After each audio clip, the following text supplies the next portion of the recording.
Good morning, good morning. Pakita ko lang sa inyo yung niluto ko kanina na ginataang tilapia. Hindi ko siya nakuha ng kanina kasi busy ako, marami akong ginagawa. Pakita ko lang sa inyo. Ayan. Ayan yung tilapia. Ayan.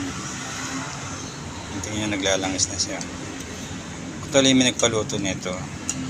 Kumbaga, parang request niya lang, namimiss niya raw. Pero lagi ako nagluluto nito eh.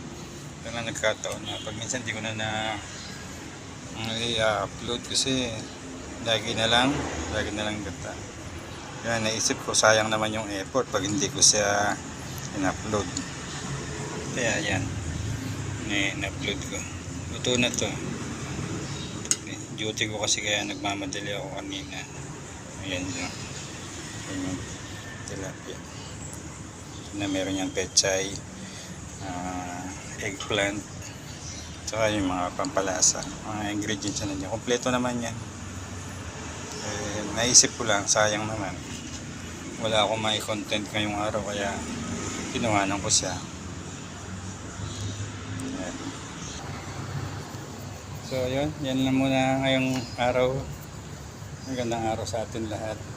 At samahan nawa tayo sa maghapon natin na paggawa. Maraming salamat, bye guys. Thank you for watching.